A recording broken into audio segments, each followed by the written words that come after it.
Okay, I'm on air now, so let me know when you need me.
Testing the audio.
week, my husband was in such pain he could barely move. But tonight he's back to his usual self, for better or worse. He's been using Voltron.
Hello. Hi, Paul. Can you hear me? Yes. Yes, we can hear you too. Can you open your, okay, your camera? So we have you online. Right. And we can hear you very well. So you can start. Thank you very much for joining us. And we are ready to hear your presentation. Okay, thank you. I'm just going to try and work out. Let me just find, because, yeah, I'll just share the screen. Okay. Hello. Hello. Hi. Can you hear me? Yes. Yes, we can hear you too. Can you open your, okay, your camera? So we have you online. Right. And we can hear you very well. So you can start. Thank you very much for joining us. And we are ready to hear your presentation. I seem to be. I'm just going to try and work out. I seem to be hearing myself playing back to me over the headphones. You can start. Hello. We are hearing you now. Okay, I'll try and ignore the audio then. Let me just, I'm going to take out my headphones so I won't be able to hear you guys. And unless if you mute your microphone, that might be. Okay, if I need something, I will send you by typing. Okay, thank you. I seem to be. Right, okay, so. Myself playing back to me over the headphones. So I'm going to talk about. Thank you for having me, first of all, by the way, and sorry for the technical problems in getting connected. Sorry I can't be there with you in person. I wanted to talk about some trends in data journalism, which I've noticed in the last few years, and what that really means for the practice of data journalism and for organisations and for people interested in doing this. And I kind of sum those up in the idea of what I would call unicorns and racehorses. So I'm going to talk about three things. I'm going to talk about what unicorns and racehorses are and why I'm using those particular concepts. I'm going to talk about why I think we're seeing a split in data journalism and what that means, and finally how the work gets done, how we can encourage, I guess, some of the good practice in data journalism and be aware of these developments. And I want to start by going back to 1967 and one of the key moments in data journalism, which I'm sure some of you are aware of. There are various I guess, arguments about when the first pieces of data journalism were created. But for me, 1967 is a really key year for two reasons, partly the Freedom of Information Act in the US, but also, perhaps more importantly, the work of Philip Mayer around the riots in Detroit. Now, Philip was looking at social science methods of research and as a fellow, and he wanted to apply those methods to the riots that had been taking place in Detroit and the claims that were being made around it. And it's one of the most significant events in using databases and spreadsheets in finding and telling stories. So that's 1967, but also in 2005, I want to look at that event and just mention Adrian Holloway. And Philip Mayer in 1967, I think, really kicked off what's often described as computer-assisted reporting. And the US in particular had a real tradition for using computers and using computer-assisted reporting, and it has all sorts of organizations around that. What happened in 2005, I think, was the creation of Chicago Crime by Adrian Holloway marked the move from computer-assisted reporting to what I would describe as data journalism. And the key difference is, whereas computer-assisted reporting was about computers and databases and spreadsheets on your computer, Chicago Crime was about connecting with the wider web. It was about networked computing and networked data. And that's why I think data journalism is much more than just computer-assisted reporting. Now, the reason I talk about these two is because I think Philip Mayer was a racehorse and Adrian Hollivati was a unicorn, and I'll explain what I mean by both of those terms. So firstly, racehorses. Racehorses in data journalism, for me, look for the story. An example would be this by one of my students at Birmingham City University, looking at mental health detentions, detentions under mental health legislation, and identifying, you know, which areas have the highest rates of detention. It's finding the story in the data. Likewise, you would have newspaper splashes like these from people that I've trained, looking for stories in the data. This is a particular example I wanted to use by a guy called Rob Grant. Now, Rob works in the Trinity Mirror data unit, so he works on data stories for a regional newspaper publisher, and that publisher has newspapers in the northeast of England, in Liverpool, in Birmingham, in Manchester, and so on, and it has national newspapers as well. Now, in this case, he's looking at gun crime data, and he's not just taking one story, but he's taking a story for the West Midlands, a story for Liverpool, and a story for Manchester.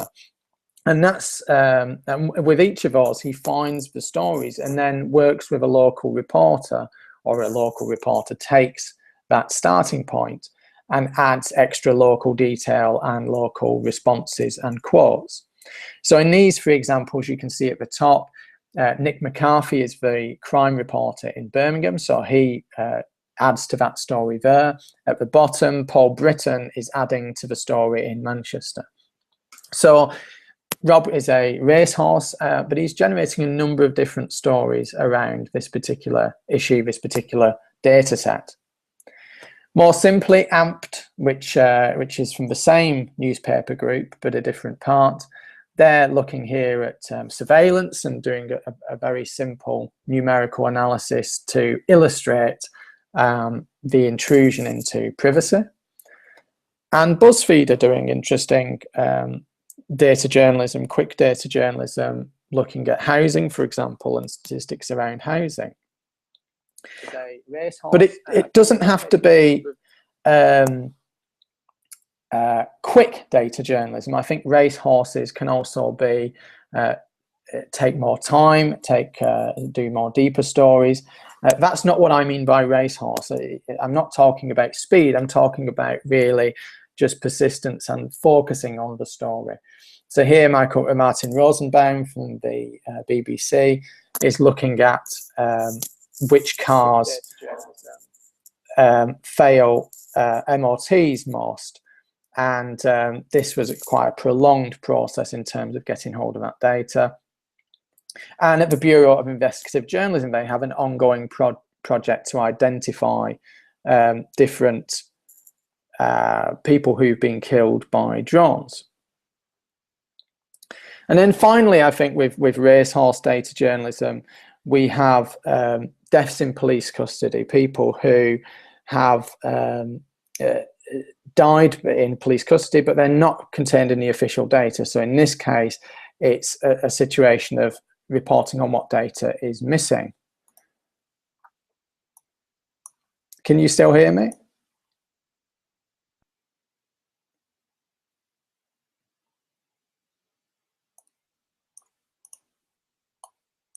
Can you see my screen?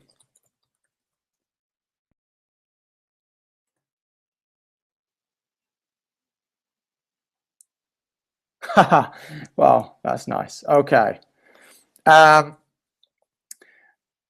that case, then, I think I'm showing you quite a lot of examples. It's going to be difficult to talk through the examples without you being able to see them. Is it worth coming back to Google Hangouts and on a different machine or a different browser later?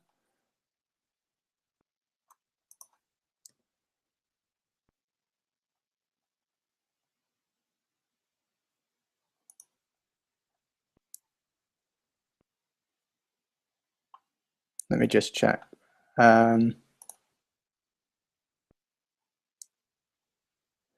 Okay.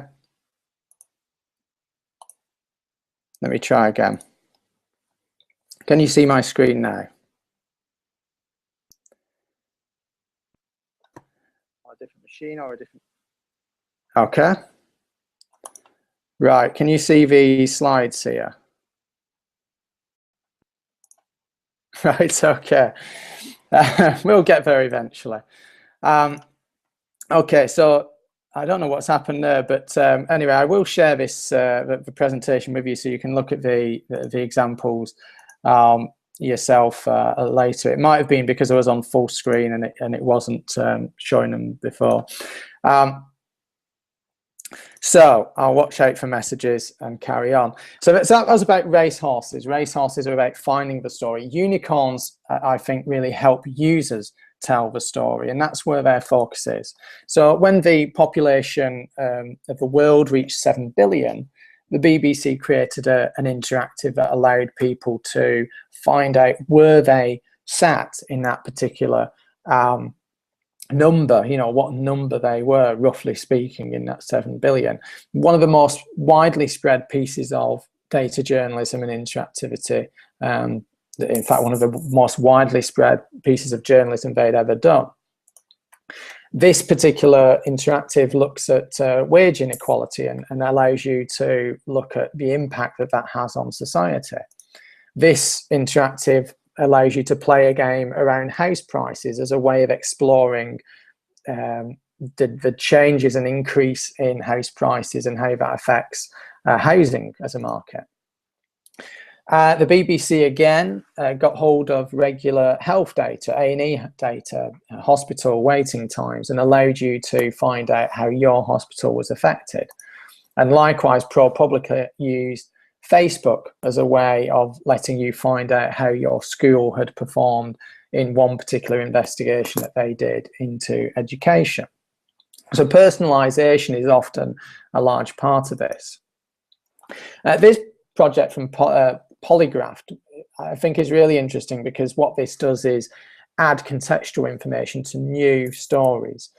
If you're looking at a particular political story, a political press release, then this will identify names and tell you what donations those politicians have raised. So it's not telling a story, but it's allowing you to find the story to kind of put things into context. And finally, another hugely popular piece of interactivity from the New York Times, their #1 most visited story in 2013, was about some research into dialect, and they presented this as a quiz rather than a traditional story. And this was actually done by an intern. The key thing with all of this is that data journalism as a term, I think, is becoming increasingly meaningless in the same way that we don't say computer-assisted reporting anymore. Everyone uses computers to assist their reporting. So equally, data is increasingly becoming part of a lot of journalism. So it's difficult to talk about data journalism as a coherent single practice when there are so many tools and so many different ways of doing it. And one thing I'd like to emphasize is that you will never know all the tools. It is very difficult to try to learn everything. At the same time, news organizations are starting to, having done some experiments with data journalism, they're now starting to become more strategic, to invest resources in particular ways, and they're deciding whether to build tools or to find stories. They're deciding whether to focus on unicorns or racehorses. So the Times and the Financial Times in the UK, I would say, are focusing on unicorns. They're very focused on tools, on interactives, apps, programming. And you can see that in their events. The Trinity Mirror data team and the Guardian, to a lesser extent, are more interested in stories. But then Trinity Mirror did also have projects like Us versus Them and Amped, which were more interested in unicorns. Now, those have been, those projects are now ending. So it's quite clear that they've decided to focus their efforts on racehorses rather than unicorns. And this kind of, I think another analogy would be to look at industrial specialists versus the polymaths of the Enlightenment. people who knew lots about lots of different things. I'll illustrate this through a description of a courtier in the Enlightenment, who was expected to have know the humanities, know the classics, to be artistic. This was the Enlightenment ideal, if you like, the Enlightenment man.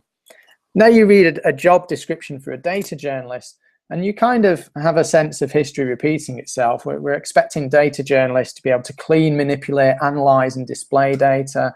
No documents, no JavaScript, no R. This is quite a lot to expect.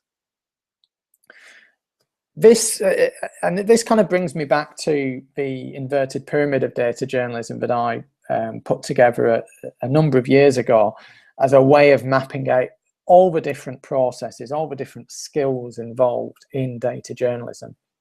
And I think this distinction between racehorses and unicorns, you can see that in this diagram, because racehorses are interested in the black part of this diagram. They're interested in finding stories, cleaning up the data, putting it into context, analyzing it, and telling the story.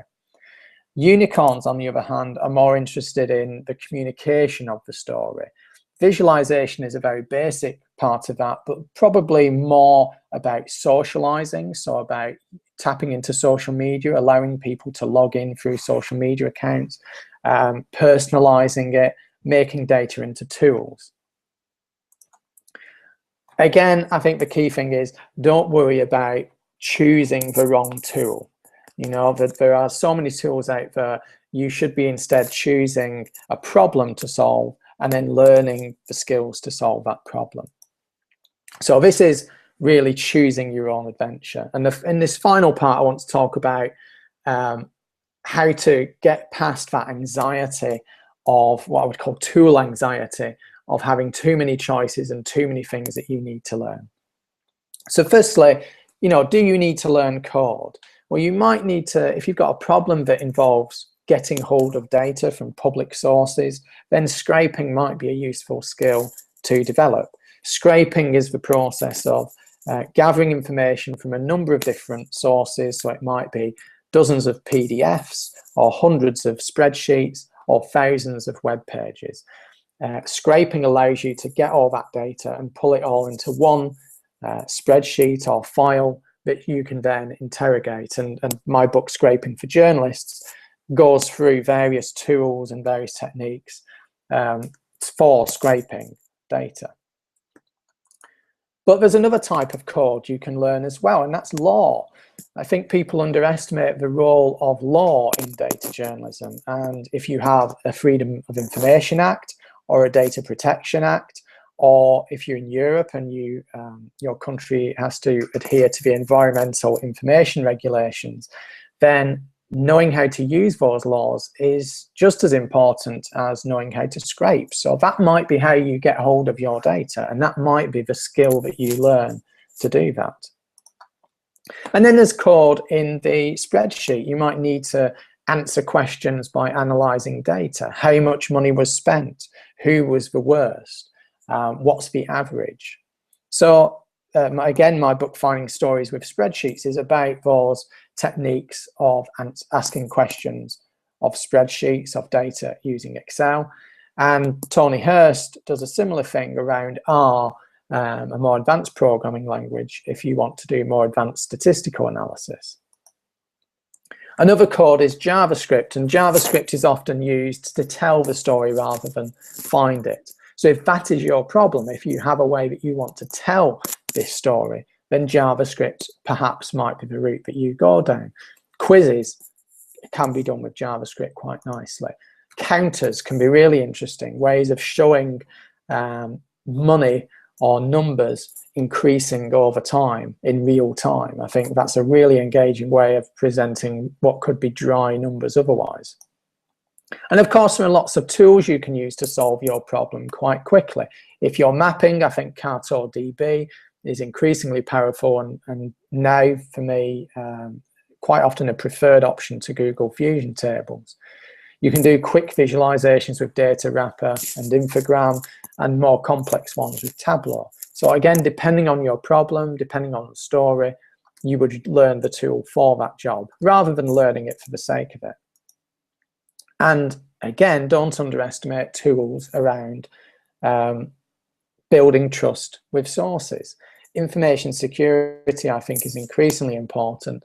And if you know how to send encrypted email, if you can provide that level of protection to sources, then that's quite important to do so. So those might be tools that you learn for your particular problem. But it might also be that you're not working in a field where that is relevant. Finally, then, I think there are a number of things that organizations can do as well in helping data journalism and data journalists in their teams. Firstly, templates are really important. It's been interesting to see a number of news organizations start to use templates to streamline the process of storytelling. So it might be about visualization, for example, having visual templates that you can use more quickly. It might even be about the way that stories are presented in terms of long form and text. But that can help take some pressure off the journalist. Having a data unit makes a big difference as well. The Trinity Mirror unit, I think, is a real model to follow in terms of bringing people together who have the skills, but also having that relate to different parts of the business. And equally, a data store, keeping data in a single place. It shouldn't be staying on one journalist's computer. It should be something that other people can work with and benefit and combine with other data sets. Content management systems are often the biggest enemy of journalists in general, not just data journalists. So having some flexibility in that, I think, can really help. Of course, journalists aren't always the best coders, so you need to think about what happens if they cock up the content management system as well. And finally, some sort of career path. As you know, for data journalists, there is concern that unicorns get pigeonholed as the techie types, but I think we've seen that before with online journalism, and I wouldn't be surprised to see unicorns progress quite quickly. But it's worth addressing that, you know, if you want people to follow this path, then make it clear that there is a career in this. It's not just a job. And of course, unicorns and racehorses can work together. I want to show you the last example, this ProPublica investigation into cruise ships. It's a classic piece of racehorse journalism. It's looking in the data for the story. It's a long text-heavy story. But alongside this, we have interactivity, the ability to search for a ship, to interact with the code here. And hack days are a great way of bringing unicorns and racehorses and non-data journalists together. Hacks and Hackers more generally is a network of events that take place in different cities around the world. If your city doesn't have one, think about setting one up. And that's a way of getting journalists involved in data and also bringing developers and journalists together. Hack days generally involve journalists and developers working on data sets or working on problems, and by the end of the day they have some sort of rough prototype, a hack to show for their efforts. So that's my kind of mapping of, I think, where data journalism stands today, starting to split up between these unicorns and racehorses, but also increasingly those different camps working together. The 3 points I want to end on are, firstly, for you as a data journalist, it's important to identify the objectives. And if you're an organization, what are the objectives of your organization? Do you need unicorns or do you need racehorses? Do you need to build tools or do you need to tell stories? Along those lines, solve problems, don't learn languages. The amount of journalists who get frustrated trying to learn programming, it isn't the way to do it. You learn to solve a problem. So start simple and build on that.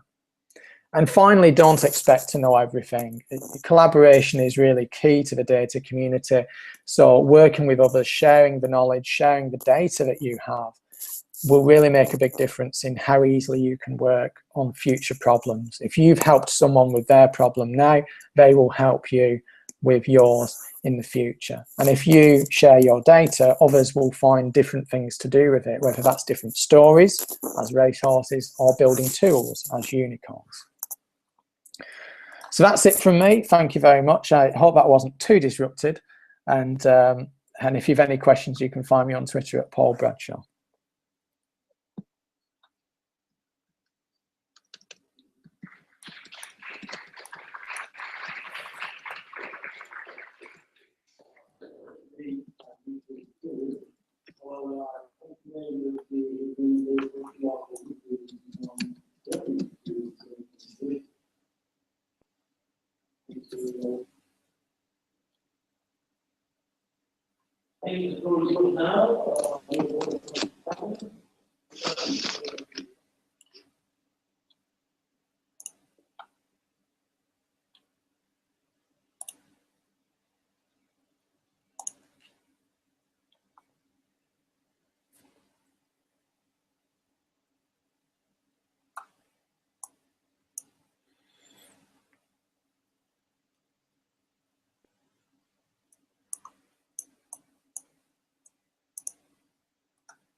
Paul Makur, can you hear me?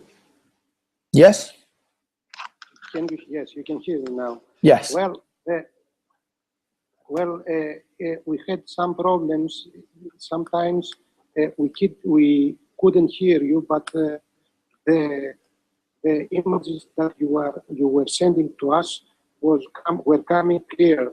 So it was a very interesting presentation, and I think I agree with everything you said, especially in the last part of your presentation.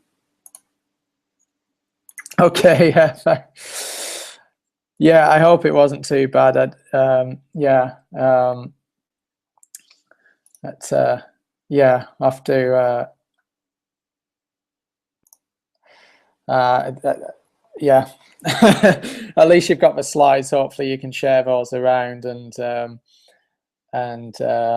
that might make some sense. But yeah. Anyway, it's done now.